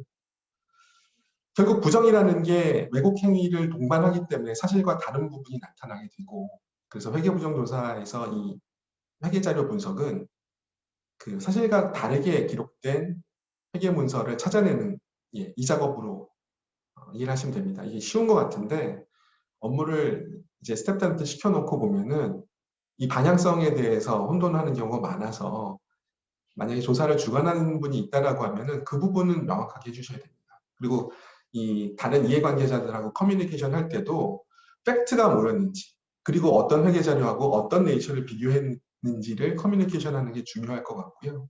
그래서 그런 내용들이 정확하게 다큐멘테이션 되고 업무 지시가 되어야 회계부정조사가 효과적으로 이루어질 수 있습니다. 그래서 횡령이라고 했을 때도 어떤 자리에서 시작할 건지, 만약에 벤더한테 송금하는 것처럼 다큐멘테이션을 하고 자기 계좌로 자금 담당자가 이체를 한 케이스라고 하면 그때는 자금 이체의 개별 내역을 봐야겠죠. 그게 아니고 벤더에게 원래 줘야 될 돈보다 더 많은 돈을 만약에 지급을 하고 그 다음에 리베이트를 받았다라고 하면 이거는 횡령 이체된 내역을 봐서는 안 될 거고, 우리가 원래 지급해야 될 AP 금액과 실제로 이체된 금액을 비교하면서 횡령 금액을 추정해 나가는 방식이 필요합니다. 그래서 횡령이라고 해서 다 같은 이렇게 체크리스트가 있어서 쭉 할 수 있는 게 아니고 구체적인 스킴으로 저희가 의혹을 구체화시킨 다음에 거기에 맞는 절차를 취하셔야 된다는 점 아셨으면 좋겠습니다. 이 인터뷰가 있는데요. 저는 인터뷰는 어떻게 보면 회계 자료, 회계조사, 죄송합니다. 회계부정조사에 있어서 꽃이라고 생각을 합니다. 그래서 믿을 수 있다면 가장 빠르게 조사 증거를 수집할 수 있는 방법이고요. 그리고 아무리 회계자료 분석이나 디지털 포렌식에서 확실한 증거를 찾았다고 하더라도 이 혐의자의 시인이 없으면 그걸 가지고 어떤 조치를 하는 데는 어려움이 있을 수 있습니다. 그래서 이 혐의자의 시인을 이끌어내는 이 절차가 상당히 중요하다고 생각을 하고요. 단계별로는 초기에는 이해를 위한 인터뷰, 중반에는 이제 각종 관련된 증거에 대해서 본인의 입장을 드는 인터뷰가 있는데요. 결국 제일 중요한 거는 조사의 결론 단계에서 그 혐의자라고 하면 혐의자의 시인을 이끌어내는 인터뷰가 조사의 핵심이라고 생각을 합니다.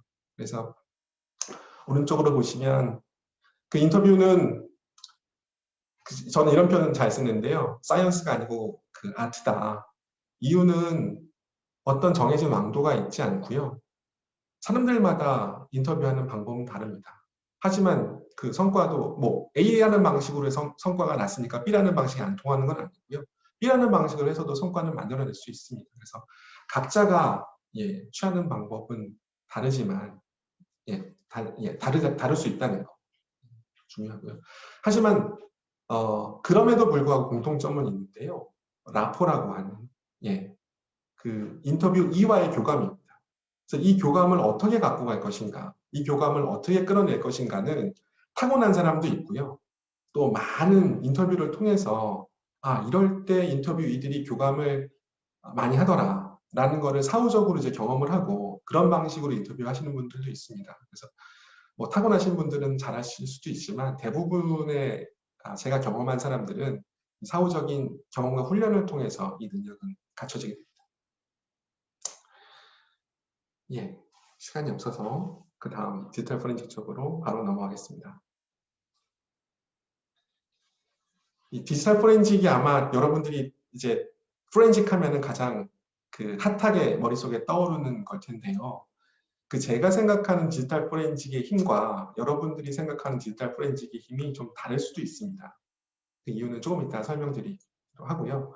그래서 제가 포렌식 한다라고 하면 지워진 거 다 볼 수 있어요? 라는 그런 질문들이 처음에 들어보는 하는데요. 이 디지털 포렌식의 힘은 전 가운데 써놨는데 방대한 비전형의 데이터를 효율적으로 접근해서 리뷰할 수 있도록 하는 거. 이거야말로 디지털 포렌식의 힘이라고 생각을 합니다.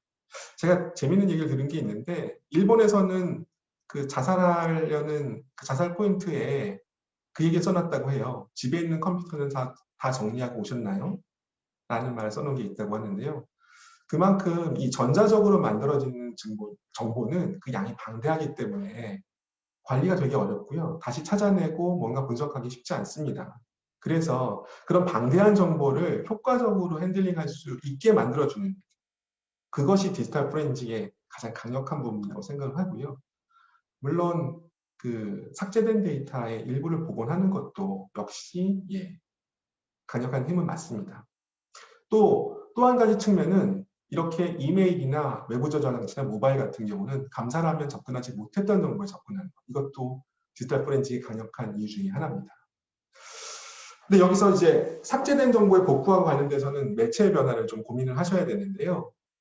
옛날 하드디스크 시절하고 지금 SSD를 쓰는 시절하고 자료의 복원량에 대해서는 큰 차이가 있는 걸로 알고 있습니다. 옛날 하드디스크는 그 지워진 공간에 있는 데이터, 그러니까 파일 시스템 상에서는 지워졌으나 물리적으로 남아있는 데이터를 다 긁어오기가 용이했는데요. 그 자리에 다시 다른 데이터 덮어쓰기 전이라면은 자료가 남아있는데 SSD로 넘어오고 나서는 SSD가 주기적으로 그런 빈 공간들을 앞으로 당겨서 그 최적화를 수행을 합니다.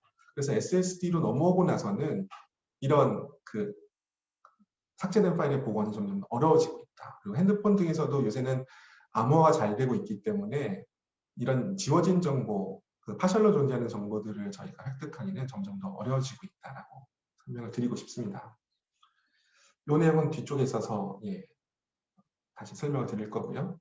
그래서 디지털 포렌식을 수행을 할 때 저는 강조하고 싶은 게 이게 간혹 그 조사 초창기에는 이거 무슨 마술 지팡이처럼 쓰시는 분들이 있었어요. 그래서 디지털 포렌식에서 나오면 맞는 거고 아니면은 아닌 거다 이렇게 하는데 전적으로 저희가 의존할 수 있는 장치는 아니다 이렇게 생각해 주셨으면 좋겠습니다. 또 한 가지 이제 고려하셔야 될 부분은 개인 프라이버시 보호를 위해서 보호 장치를 갖추셔야 되는 것도 맞고요.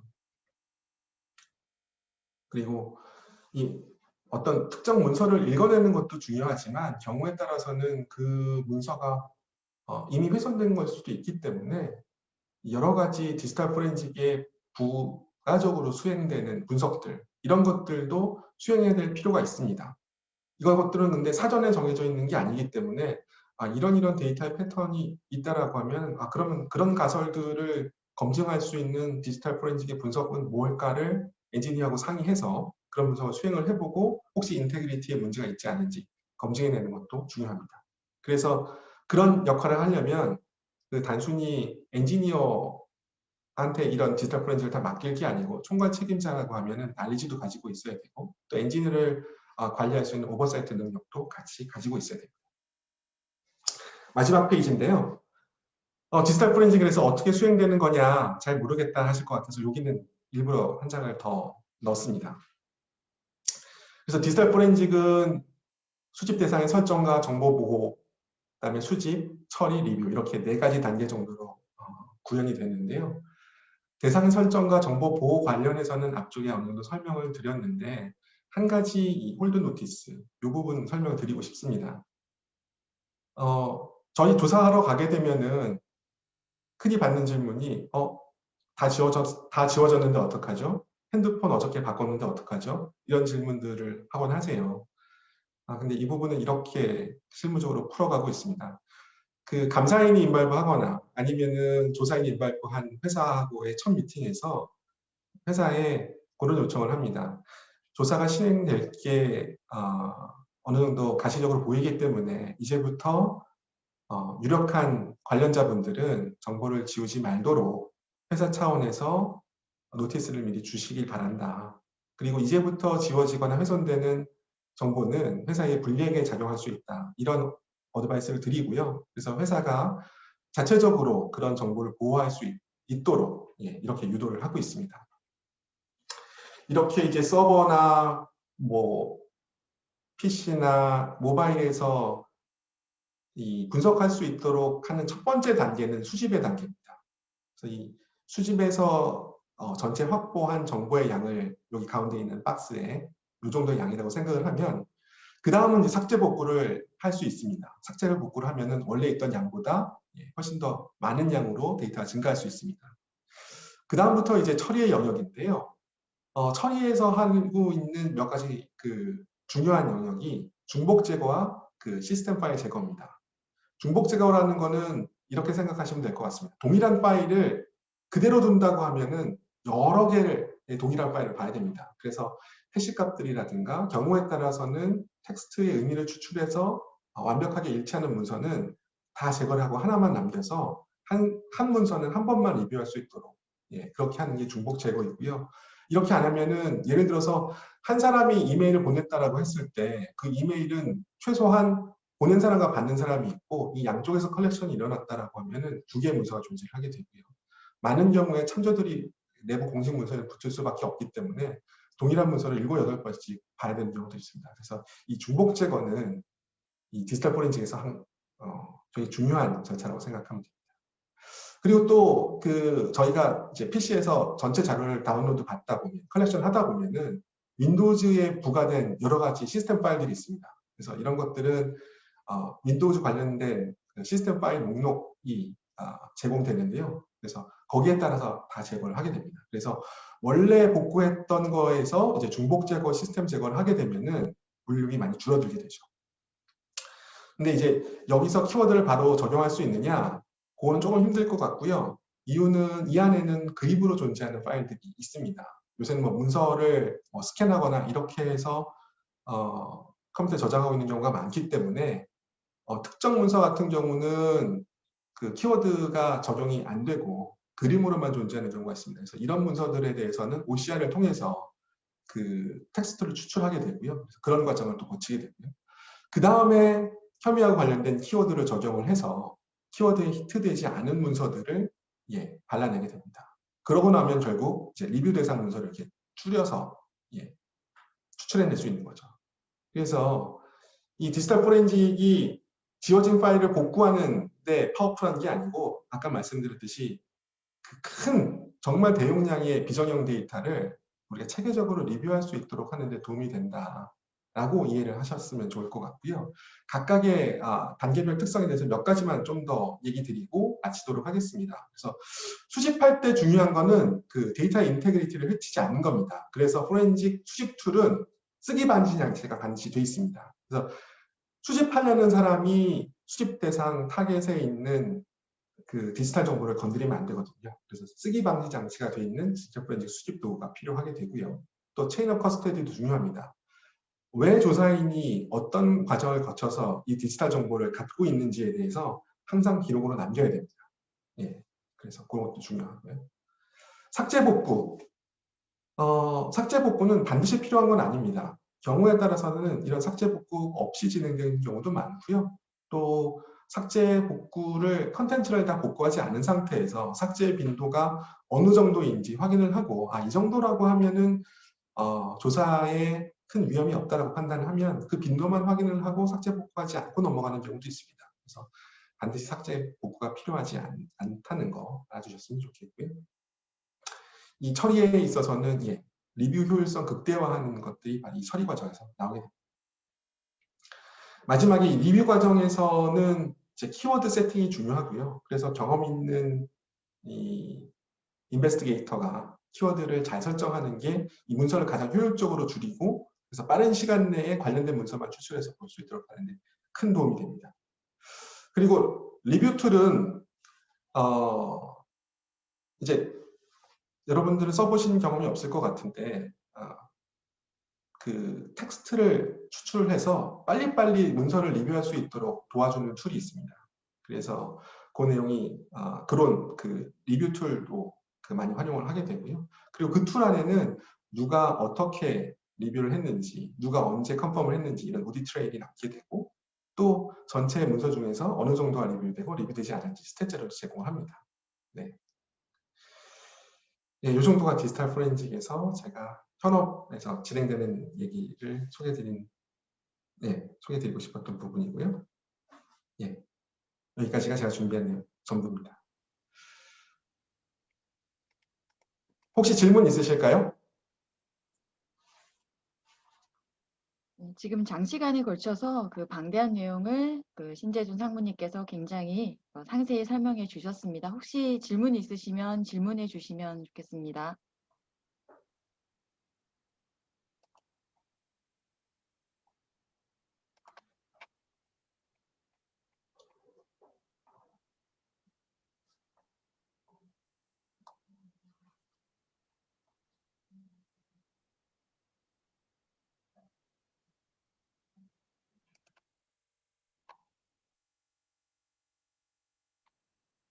아무도 질문이 없으신가요? 아무도 질문이 없으셔서 제가 네. 그러면 지금 이런 조사는 이 법률가들도 많이 하고 계신가요? 그 법무법인에서도 이제 이 시장에 이 시장에 있다는 걸 아시고 큰 로펌에서는 많이 관여를 하고 계시고요.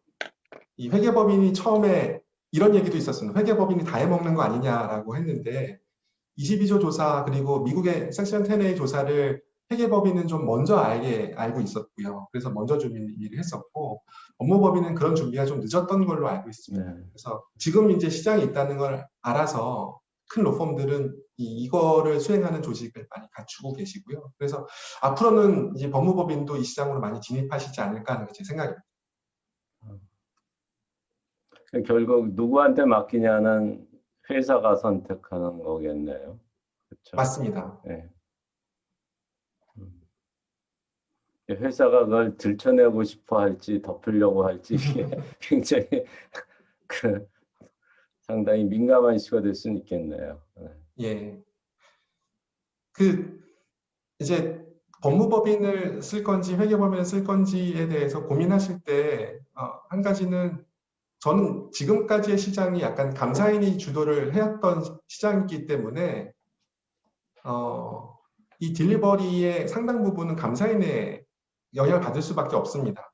그러면은 감사인이 어떤 걸 요구할까를 그래도 회계법인이 더 많이 고민해왔기 때문에 현재까지는 이 조사보고서의 컨텐츠를 보면은 그리고 수행 내용을 보면은 아무래도 회계법인이 수행하는 그 조사보고서가 훨씬 더 감사인에 있어서는 좀 편안한 보고서들이 많이 나오는 건 사실이고요.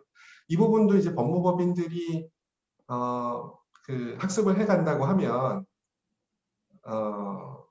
이제 법무법인의 보고서도 많이 컨텐츠 변화가 있지 않을까 그렇게 생각을 합니다. 지금 채팅방에 두 분의 질문이 올라와 있습니다. 네. 여실 수 있으세요? 강의 자료는 제가 조금 고민을 하고 네. 네, 말씀드리겠습니다. 저도 강의 자료를 만들면서 고민을 해봤는데 예, 그래서 그 제가 고민하고 공유할 수 있도록 그 드리던지 아니면은 그 개별로 하던지는 제가 좀 고민을 할 수 있도록 해주십시오.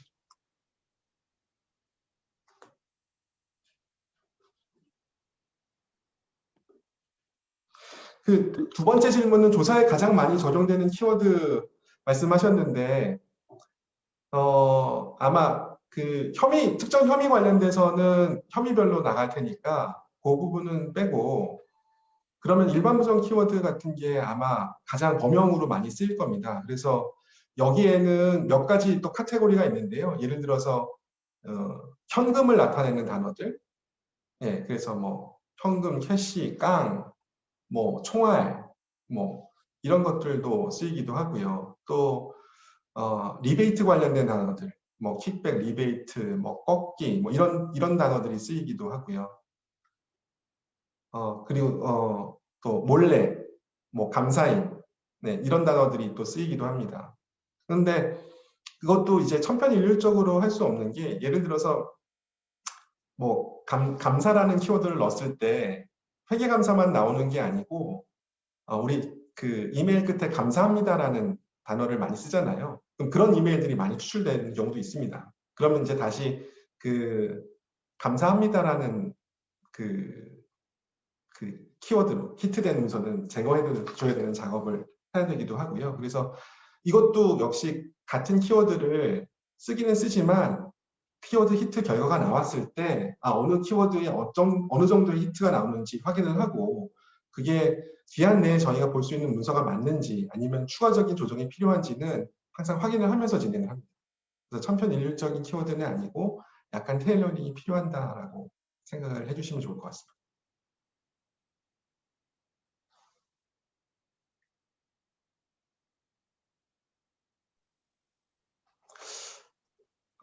알고리즘이 구체적으로 어떤 걸 말씀하시는지 제가 잘 이해가 안 가는데요.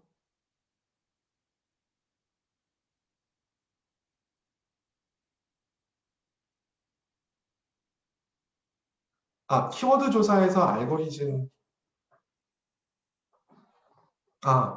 먼저 이제 키워드 조사에서 알고리즘 설명을 드리자면 키워드 조사 자체로는 뭐 복잡한 알고리즘이 사용되는 건 아닙니다. 그 키워드 안에서 세팅을 할 때 어떤 문서는 포함하고 어떤 문서는 포함하지 않는지 이런 and, or와 그 다음에 not, 그 다음에 또 뭐 within 몇 단어 안에 이런 알고리즘을 통해서 키워드를 세팅을 하게 됩니다. 그래서 그 구체화시킨 키워드를 던지면 다시 이거를 이제 기계가 알아들을 수 있는 키워드로 변형을 해서 적용을 하고 그 히트 값을 보고서 결정을 하게 됩니다.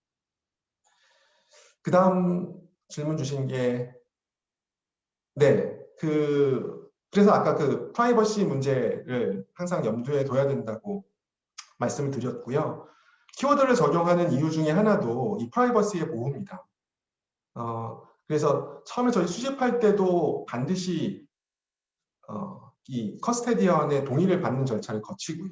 그리고 저희가 적용할 때도 옛날 초창기에는 그렇게 업무를 진행했다는 얘기도 들었습니다. 뭐 그냥 나올 때까지 다 파일을 들여다본다. 근데 요즘에 그렇게 업무를 진행하는 경우는 없는 걸로 알고 있고요. 그래서 키워드 히트된 문서 내에서 저희가 리뷰를 하기 때문에 그 정보 제공 동의하고 그다음에 키워드를 통해서 사생활 보호는 어느 정도 저희가 프로텍트 하고 있다고 생각을 하고요.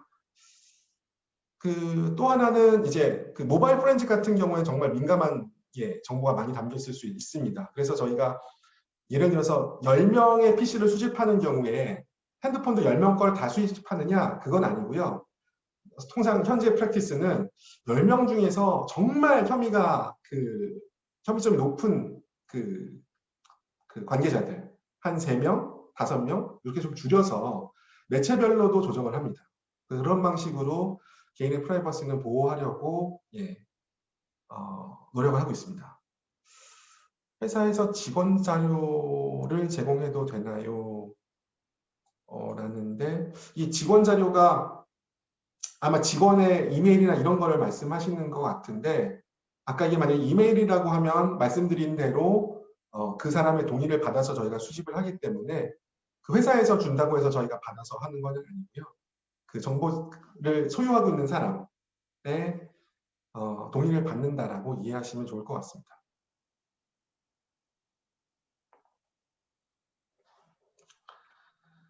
그 포렌식 규모를 이 회계부정 조사에만 한정시키면은 한 200억 정도의 시장이지 않을까 추정은 해봤었는데요. 앞으로는 이제 더 클 니즈가 있다고 생각하는 거는 올해가 저는 더 클 여지가 있었는데 약간 코로나 때문에 주춤하고 있다고 생각을 하는데 이유는 이제 지정제도가 되면서 로테이션 아웃 되거나 로테이션 인 되는 회사들이 많이 늘었습니다. 그러면은 로테이션 아웃으로 나가는 회사도 그렇고 새롭게 로테이션 인 받은 회사도 그렇고 그 부분에 대해서 조사를 요구하는 경우는 더 많아질 거라고 생각을 하고요. 이상하게 시장이 여태까지는 조용했는데 최근 한 달 사이에 이런 조사를 요청하는 경우가 꽤 많이 늘었습니다. 근데 대부분 그런 경우입니다. 정기감사인이 의견을 안 주거나 한정을 줬는데 올해 감사 의견을 주려면 조사가 있어야 될 것 같다. 주로 이제 무자본 M&A나 이런 그 회사들이 많았는데요. 그래서 앞으로 조사는 점점 더 늘어날 수 있지 않을까 생각은 하고요. 지금 시장 규모가 200억대라고 하면 올해는 좀 충분히 두 자릿수 이상의 성장을 기대할 수 있지 않을까 기대는 하고 있습니다. 그런데 뭐 여러 가지 이제 외적인 변수들이 많아서 제가 어느 정도까지 커질 수 있다 이렇게 장담을 드리기는 힘든 것 같습니다.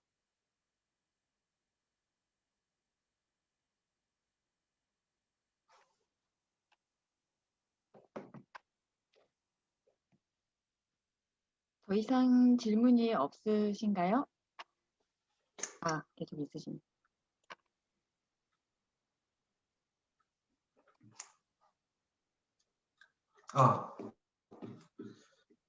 어떤 전문성에 대한 질문을 주셨는데 앞쪽에 제가 잠깐 쓰기는 했는데 그 포렌식 기법이라고 했을 때 아까 말씀드렸듯이 회계자료 분석, 그 다음에 인터뷰, 디지털 포렌식이 있습니다. 그래서 PM급이라고 하면 이 세 가지 기법에 대해서 어느 정도 다 알고 있어야 되고요. 또 조사 전체를 계획을 하고 보고할 수 있는 이 인기제먼트 매니지먼트 능력도 있어야 됩니다. 그래서 PM급이라고 하면 그렇고요. 특정 영역이라고 하면은 회계사라고 하면 회계자료 분석 능력이 있으면 될 것 같고요. 인터뷰는 주니어들한테 맡기지는 않습니다. 그래서 적어도 PM급이나 서브 PM들에 의해서 주로 진행이 되기 때문에 전체를 아우를 수 있고 경험을 많이 한 경험이 어느 정도 필요할 것 같습니다. 디지털 포렌식은 여기는 회계사가 아닌 인력들이 많이 있고요. 미국 변호사분들도 많이 계시고 또 대학이나 대학원에서 디지털 포렌식을 전공하신 분들이 많이 들어오고 있습니다. 그래서 그 분야는 별도의 전문성을 필요로 한다고 생각을 합니다. 그래서 생각보다 여러 방면을 다뤄야 된다는 게 이 영역에서 문제고 꼭 대학원을 나와야 되는 건 아닙니다. 전 직장에서 제 포렌식 랩에는 4명이 있었는데요. 대학원을 나온 사람도 있었고요. 또 학부만 마치고 들어온 친구들도 있었습니다. 근데 또 이분들이 공부에 대한 욕심이 있어서 그런지는 모르겠지만 또 근무하는 도중에도 대학이나 박사과정에 또 새로 공부를 시작하시는 분들이 있긴 있더라고요.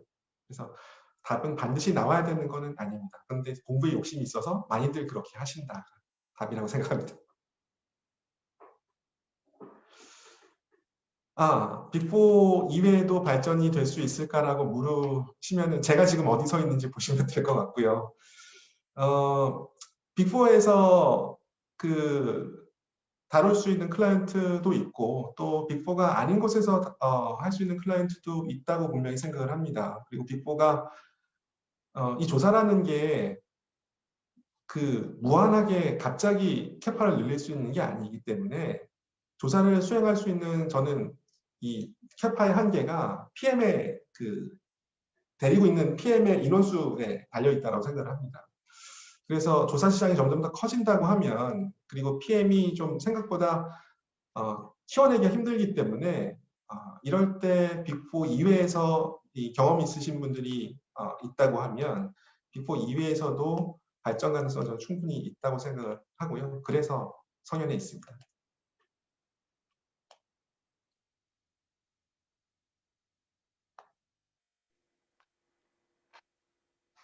더 이상 질문이 없는 것 같습니다. 지금 거의 이제 1시간 반이 딱 됐습니다. 신상무님이 거의 쉼 없이 굉장히 고생을 많이 하셨습니다. 그리고 이제 좋은 시간 내주셔서 너무 감사드리고요. 지금 다들 이제 바쁘신 와중에도 굉장히 참가자가 많이 늘어났습니다. 그래서 다들 정말 감사합니다. 예, 회장님 또 하실 말씀 있으신가요?